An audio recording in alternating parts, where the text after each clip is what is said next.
What if a single book could change your health or your life? Sometimes this sounds like a lot to expect from writing, but it's happened to me time and time again. So today I want to share 20 books that have changed my mental or physical health in the past 2 years. Hopefully just one of these might do the same for you.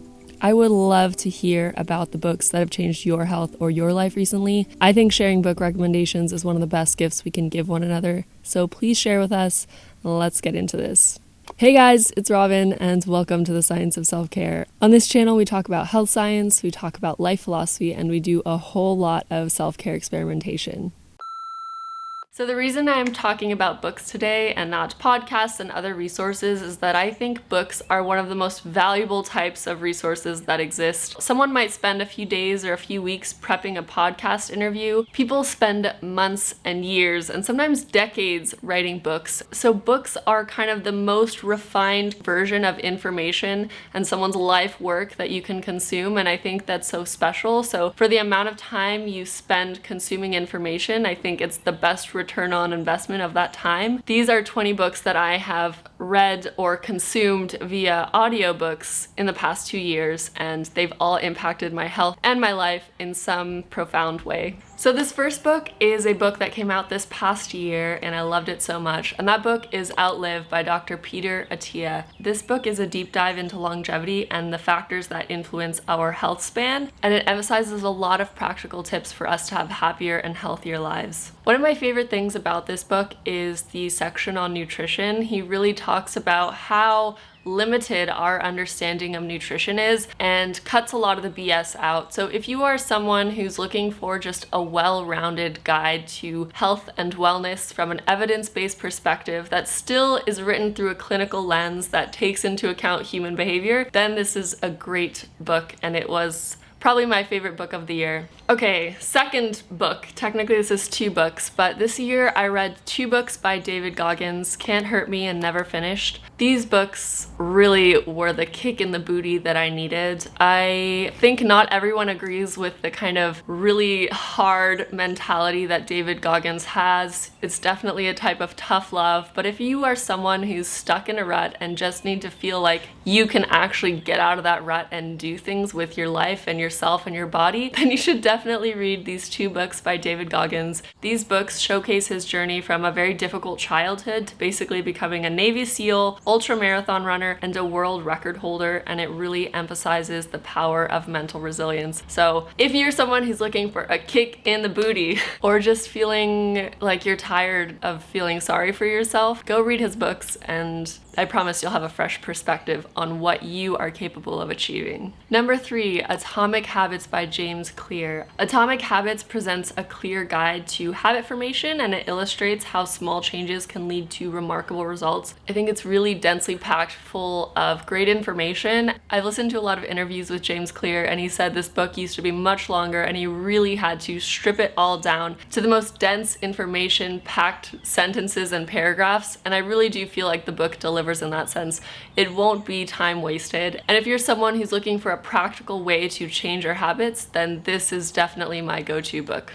The next book I have is The Slight Edge by Jeff Olson. In The Slight Edge, Jeff Olson discusses the power of daily decisions and how they can lead to success or failure over time. And to me, it's kind of the more pep talky counterpart to Atomic Habits. I found Atomic Habits to be very practical, but The Slight Edge is really the perfect pep talk that I feel like anyone at any time can use. It inspires me, and I've read it multiple times in the past few months. Anytime I need a pep talk, Jeff Olson is in my ear helping me out. The next book is The Joy of Movement by Kelly McGonigal. This book really highlights the transformative power of exercise, and it links it to happiness, resilience, and social connection. What I love most about this book is it can completely transform your relationship to exercise. If you are someone who dreads exercising, who does it as a punishment for poor dietary choices, or who thinks of exercise as a chore, then I would recommend reading this book and understanding how exercise is so much more than that, and it is really a key part to just feeling happy and healthy as a human. So I would recommend this book to someone who's had sort of a tumultuous relationship with exercise recently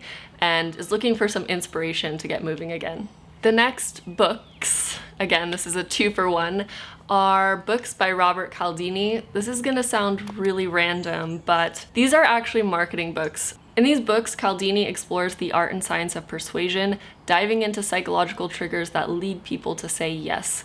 And I love using these sort of psychological triggers on myself to make myself say yes to good things in my life. Marketing is essentially learning how to change people's behavior, and in a business context, that means change people's behavior so they buy your product. But the principles are still very fundamental, and so I often like to read marketing books to better understand how I can change my own behavior to make healthier choices, to live a more balanced life. It seems kind of funny, but there's a second valuable point to reading marketing books. It's to also understand how much marketing is constantly going on around us, and to not fall victim to a lot of the marketing that we're surrounded by, including a lot of health marketing. When we go to the grocery store, there's so many products that have all these health claims. Usually the price is 5 times more than, the generic version of that item. A lot of it is just marketing, a lot of it is an illusion, and I like to be very aware of how these marketing trends are working around me, so that I can make the most informed decisions. If you're not interested in marketing, I probably wouldn't read these books because it's for the marketing nerds, but it definitely has helped me figure out how to influence my own behavior for the better. Another beautiful book that I read this year is The Expectation Effect. Oh, this is the science behind manifestation and visualization. If those words make you cringe or you feel like it's too vague and spiritual for you, well, read The Expectation Effect. It's amazing how powerful our minds are. It's completely research-backed. It's just a lovely read. I'm gonna definitely make more videos on this subject because, especially with self-care, our minds are so powerful. The act of doing things and expecting a result can already have such a great impact on how we feel, on our life. I kind of don't want to spoil too much of it, but basically, if you want to understand how our expectations actually influence what we experience in our reality and the outcomes of things, then this book is for you. The next book I have for you is The Inner Game of Tennis by W. Timothy Gallwey. I have talked about this book in the past. This book is really about performing at your best, even under pressure. It's especially relevant for athletes, but not just athletes. I actually learned about this book from Michael Douglas, the actor, who said it was one of his favorite books. I think anyone who is in a position where they need to perform and they want to understand how they can get the best performance out of themselves under high pressure scenarios, then this book is a beautiful read. I actually think about this book so often. I think I read it last year, and it surprises me how often I think back to the principles in this book. The next book I have is The Creative Act by Rick Rubin. In this book, Rubin sheds light on the process of creation and innovation and emphasizes authenticity and passion. This book is really for all the creatives out there. I'm sure many of you may have already read it, but I love how lucid his thoughts are. It's kind of complementary to The Inner Game of Tennis. The Inner Game of Tennis is about not buckling under pressure and being able to perform. Well, The Creative Act is also kind of about not buckling under pressure and being able to perform creatively. To me, this is really related to health and self-care, because when I feel like I can express myself creatively, I am happier, I am more free-flowing, I am in touch with a better part of myself. I feel like a lot of things in life that we do are a creative extension of ourselves in some way, and if that can come from a very authentic, passionate place, that just has ripple effects throughout our lives. Especially here, creating content on YouTube, you can get very in your head about the stuff that you create, and I think this book is the perfect antidote to that. The next book, which I think about often and recommend often, is Essentialism by Greg McKeown. I hope I'm not butchering his name, I might be. Essentially, this book highlights the art of prioritizing and focusing on what truly matters. If you are feeling overwhelmed by your to-do list, by life, by too many things happening, read this book. It will really help you say no to the things that you just need to say no to. I think one of the reasons so many of us are stressed and anxious is that we literally have too many things on our plate. It is our responsibility to decide how we spend each and every day of our lives, and this book will really help you cut through the crap. So if you are someone who's feeling overwhelmed, I would highly recommend reading this. It will give you a lot of clarity about what to lean into more and what to maybe back away from that might actually be overwhelming you and causing you stress. related to this point of feeling overwhelmed is my next book recommendation, Set Boundaries, Find Peace by Nedra Tawwab. I hope, again, I did not butcher her name. This book provides strategies for setting healthy boundaries, and this is so important for our relationships, for our mental health. If we are not able to set boundaries for ourselves, that can result in a lot of different things, from stress to overwhelm to being in toxic relationships. I love this book because it helps you realize that setting boundaries and saying no is sometimes the most respectful thing you can do for a relationship, because if we are not setting honest and authentic boundaries, we can end up resenting people, we can end up resenting situations and life, and the second we start resenting things, we are no longer our best selves. We cannot serve the world from our best place. And so saying no and setting boundaries are sometimes the best gift we could give the world, and I love that this book really makes that clear and also gives practical steps on how to do that. My next recommendation is also written by a therapist, a psychiatrist, and the book is called No Bad Parts. In this book, Schwartz introduces the idea of viewing every part of ourselves with compassion, understanding, and acceptance. And it's really a powerful reminder that every facet of our personality has a purpose and deserves understanding. I truly believe that we all humans at our core are kind beings, and yet there's still a lot of hatred in the world. There's a lot of self-hatred and self-loathing in the world, and I love that this book basically helps us understand how to love even the darkest, worst, quote-unquote, worst parts of ourselves. So the book, he talks about people who have done all sorts of things that they deeply regret, and they have a lot of shame, they have a lot of guilt, they have a lot of self-hatred around their past or parts of themselves, and that is not necessary. Basically, this book talks about how you can approach those parts of yourself with kindness and curiosity rather than judgment. And by doing so, you can kind of resolve a lot of issues around those darker parts of yourself. The idea here is that all the quote-unquote bad parts of you really are there because at one time they served a purpose, they protected you, they got you through really hard times.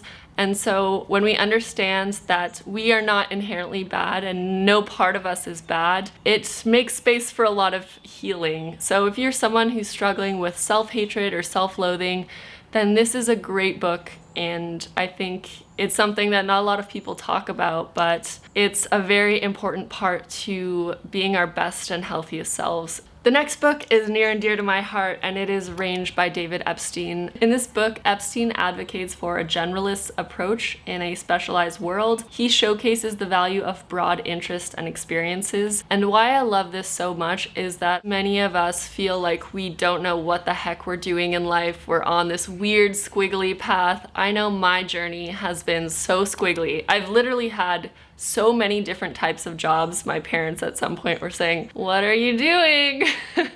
They were saying it with their eyes, maybe sometimes more than with their mouths, but I do think that young people feel a lot of pressure to have everything figured out and to know what the heck they're doing. And this book is just the best celebration of dabbling and exploration. And that's something I really needed to hear last year in my life. Because I've done so many different things, it can sometimes feel like, what does this all mean? What is this amounting to? But just knowing that these periods of exploration and these squiggliest parts of your journey are sometimes the parts that are ultimately going to make the biggest difference and the biggest impact in your future, because you have such a broad range of experience to pull from. So that's why the book is called Range. Life is short, but also life is long, and there's plenty of time to explore and taste many different types of fruits. I don't think that's an expression, but you know what I mean. The next book I really enjoyed last year was Thinking in Bets by Annie Duke. This book is actually written by a poker player, Annie Duke.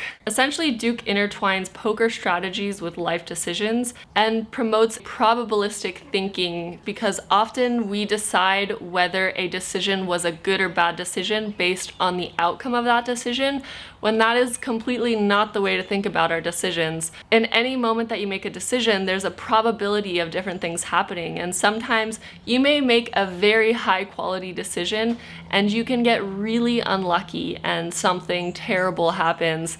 It doesn't mean your decision was bad, it just means that that was unlucky. Life has randomness. By understanding that we should not measure our decisions by the outcomes of our decisions, it actually allows us to learn to make better decisions because we're making the best decision we can with the information provided, and whatever happens, we made a good decision. And so if you are someone who is kind of conflicted about making decisions, maybe this book will help. It's also just really fun. I have never known a poker player myself, so I loved reading what the life of a poker player is like. This is a good book about decision making and how to make quality decisions in life.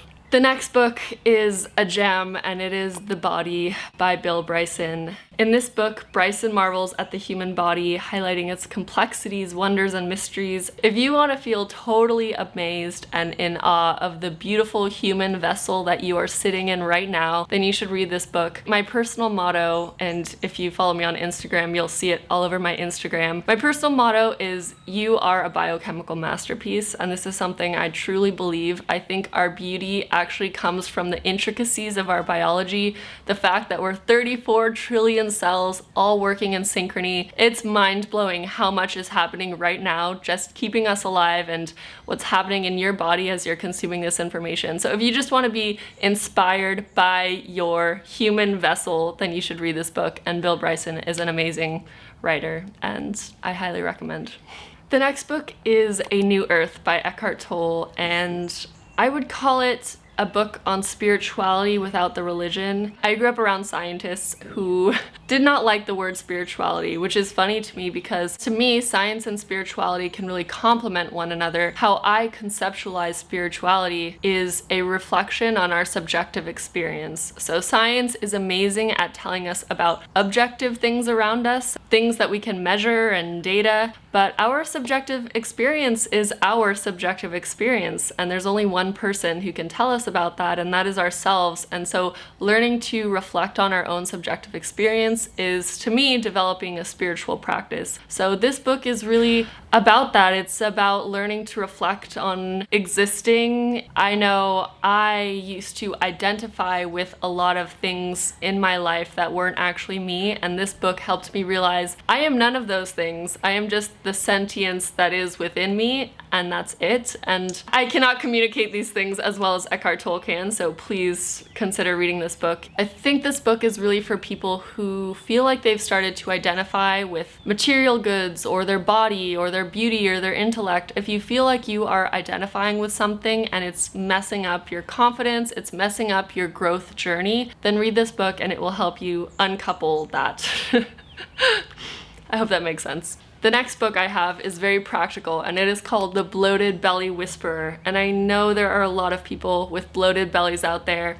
I have struggled with various forms of IBS, and just my digestive system sometimes is quite angry. So The Bloated Belly Whisperer is, I think, a really nice starting point if you're just feeling bloated and uncomfortable. This book does a quick overview of all the potential different causes of bloating. There's even a little quiz in there to help you identify the potential source of your bloating. It's a great first step to figuring out digestive distress. I personally think that digestive issues are best resolved with a specialist, an expert, a doctor in person. A book is not going to give you all the answers, but it can get you started on the right path to figuring out what the heck might be going on with your stomach and your digestive system. And it can also give you a bit more of a language to start to talk to your doctor about these things. The next book I need to recommend is How to Change Your Mind by Michael Pollan. So in this book, Pollan explores the world of psychedelics, and he delves into their historical, cultural, and potential therapeutic uses. This book is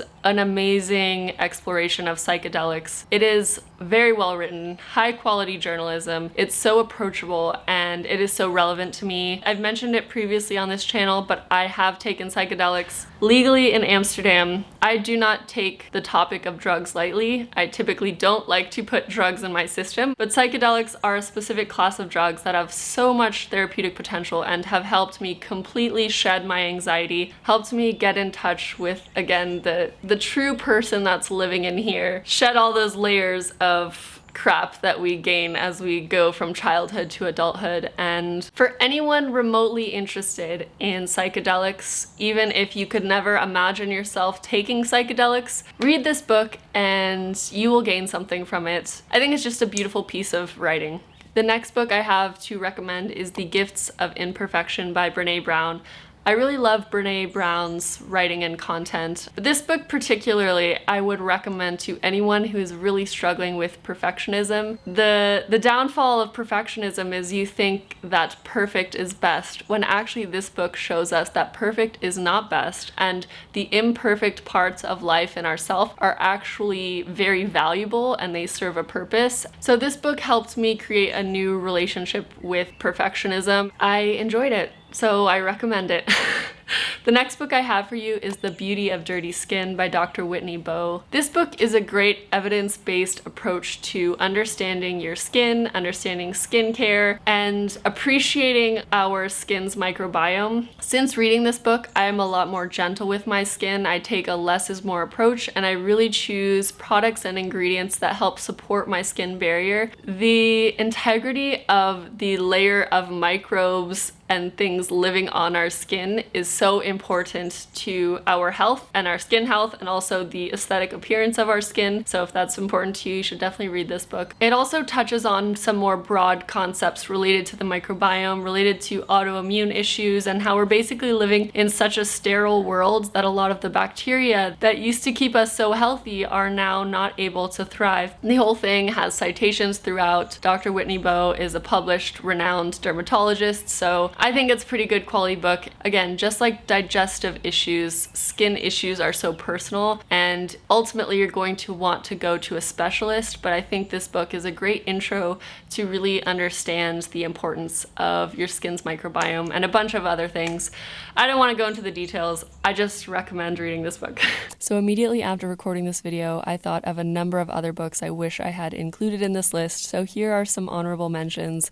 There are just so many good books out there, and I'm really excited to hear some of your favorites in the comments. So those are 20 books that changed my health and my life in the past 2 years. I would love to know if there are any books that have done the same for you. I'm literally always looking for more books to consume. Thank you guys so much for watching, and I look forward to seeing you next time.